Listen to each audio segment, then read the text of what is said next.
En esta clase vamos a hablar sobre la enfermedad de Chagas-Massa. Los integrantes de este grupo son Camila Correa, Elizabeth Cornejo, Joana Miguel y Vanina Parra. La enfermedad de Chagas fue descubierta en el año 1909 por el doctor Carlos Ribeiro Justiniano das Chagas, en Brasil.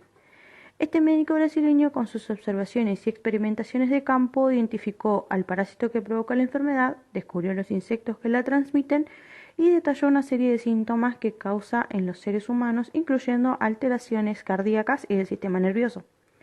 En Argentina, la enfermedad de Chagas fue estudiada principalmente por el doctor Salvador Massa a partir del año 1926. Este médico argentino tomó el tema como su principal línea de investigación y se dedicó a indagar distintos aspectos de la problemática, retomando las investigaciones en el punto que las había dejado Carlos Chagas. Las investigaciones de Salvador Massa revalorizaron los trabajos del científico brasileño y sus observaciones fueron de trascendencia. Es por eso que a lo largo de esta clase hablaremos de la enfermedad de Chagas-Massa, teniendo en cuenta también a quien dedicó su vida al estudio y combate de dicha enfermedad. También nos referiremos a la patología como enfermedad de Chagas-Massa y no como un mal de Chagas, porque consideramos que hablar de mal es un juicio de valor que fomenta la discriminación de las personas afectadas. ¿Qué es la enfermedad de Chagas? Según la OMS, Trypanosomiasis americana, conocida como enfermedad de Chagas, es una enfermedad mortal la cual es causada por el parásito protozoo flagelado que parasita a los mamíferos y a un insecto, es decir, provocada por Trypanosoma cruzi. Esta enfermedad es asociada a un vector científicamente llamado triatomino o popularmente llamado vinchuca o chinche picuda. Este insecto vive en grietas, techos y paredes en casas construidas con ladrillos de barro y paja o ramas. El ciclo biológico de la vinchuca. Las vinchucas nacen de huevos cuya postura comienza con los primeros calores y se prolonga durante todo el verano y parte del otoño según la temperatura de la región. Los huevos son ovalados y su color cambia del blanquecino al amarillo a medida que el embrión se va desarrollando. La hembra deposita cientos de huevos sueltos y en lugares ocultos que eclosionan entre los 15 y 50 días según la temperatura del ambiente. Desde el nacimiento hasta la forma adulta, los triatominos pasan por 5 estadios inmaduros, denominados ninfas, cuya apariencia es similar a la de los adultos, pero más pequeños y sin alas. Este tipo de desarrollo se conoce como metamorfosis incompleta, pues el insecto no pasa por la fase de pupa, como lo hacen las mariposas, por ejemplo, ni por el periodo de inactividad. Al ir pasando de estadio en estadio, la ninfa debe desprenderse de un exoesqueleto rígido o pelecho, típico de los insectos. Mediante este proceso denominado muda, la vinchuca va aumentando su tamaño. En la última muda, después del quinto estadio, aparecen las alas, el insecto adopta el aspecto definitivo y adquiere la madurez sexual, con lo que el ciclo biológico vuelve a empezar. Este proceso de desarrollo dura alrededor de 8 meses y la vida de una vinchuca, desde que nace hasta que muere, puede llegar a alcanzar unos 15 meses, dependiendo de la especie y de las condiciones ambientales. Ciclo de transmisión. Este parásito pasa por varias formas o estadios dependiendo de dónde se localice y el hospedador. Primeramente por amastigote de forma esférica y sin flagelo, seguido por tripomastigote alargado, con un flagelo anterior y una membrana ondulante que se extiende a lo largo del parásito, continuado por epimastigote con un flagelo libre en la parte posterior. Los parásitos presentan un ciclo de vida donde incluye 2 hospedadores, el humano u otro mamífero y un insecto, generalmente la vinchuca. Los parásitos, al ser ingeridos por el insecto vinchuca, se reproducen en su intestino en forma de epimastigotes y al trasladarse al sistema digestivo del insecto salen con las heces nuevamente como tripomastigotes.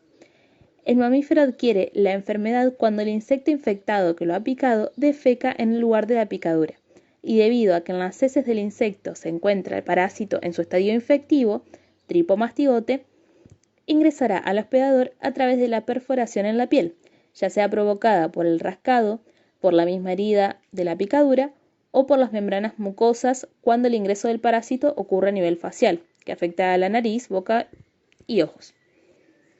El parásito que infecta las células del mamífero se transforma en amastigote y en las células del hospedador se reproducen pasando nuevamente por la sangre, donde se desplazan en forma de tripomastigotes. Los síntomas de la enfermedad. Esta enfermedad puede causar malestares graves en el estómago y en el corazón. Los mismos consisten en dos fases, aguda y crónica. La primera mencionada dura unos 2 meses después de contraer la infección, donde una gran cantidad de parásitos circulan por el torrente sanguíneo.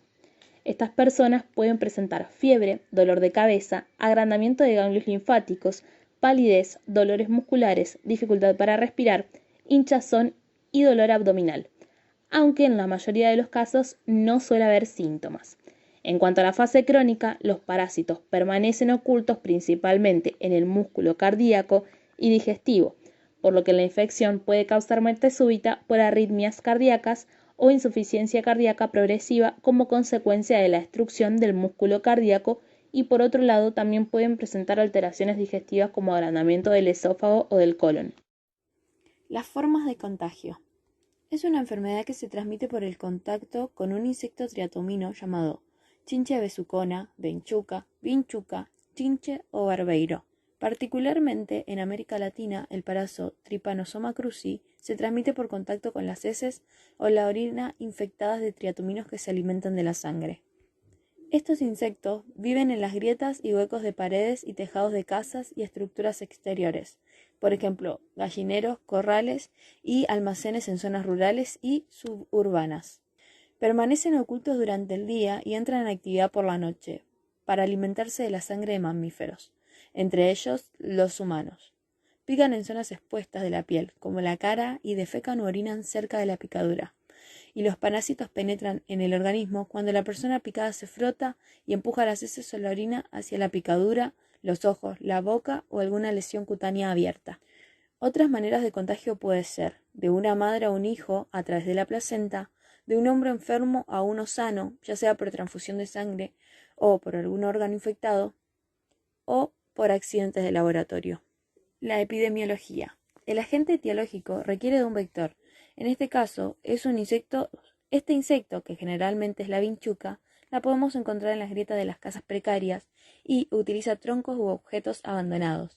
Los hospedadores mamíferos son el hombre y el perro, y los reservorios selváticos son los osos hormigueros, chinchillas, castores, mono aullador, ardilla y murciélago. Profilaxis. Esto se basa en el control del vector por fumigaciones, el uso de mosquiteros, evitar la permanencia del insecto en las casas y el control de la sangre para una próxima transfusión.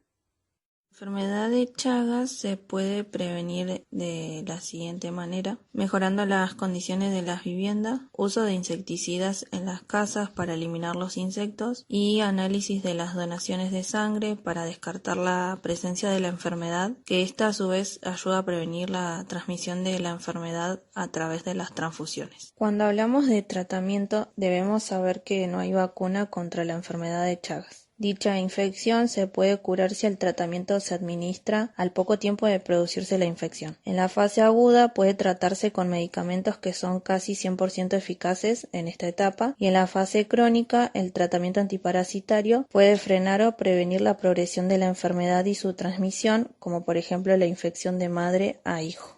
La conclusión de nuestro grupo sobre esta enfermedad es que siempre se tiende a asociar a la enfermedad a las condiciones socioeconómicas de una cultura o sociedad determinada, o malas costumbres de las mismas. Proponemos revisar qué hay detrás de este reconocimiento, ya que muchas veces estas concepciones reproducen discursos unidimensionales inscriptos en la lógica de la sociedad occidental, negando o desvalorizando la diversidad cultural presente en nuestras sociedades. Estos discursos estereotipados no reconocen la complejidad y la dinámica de la realidad del Chagas Massa. Se centran en prejuicios y profundizan la discriminación, culpabilización hacia las personas afectadas. El Chagas Massa nos afecta a todos y a todas, independientemente de la cultura a la que pertenezcamos. Entender de esta manera de ver la problemática es lo que nos permitirá buscar las soluciones de manera colectiva y actuar integralmente al momento de tomar decisiones, valorando los saberes, las experiencias y prácticas y también los conocimientos que aporta la diversidad cultural. Para cerrar esta clase les proponemos resolver la siguiente sopa de letras, donde tendrán que buscar las 7 palabras que se encuentran escondidas a partir de la indicación que tiene cada una de las palabras. Les agradecemos mucho por su atención.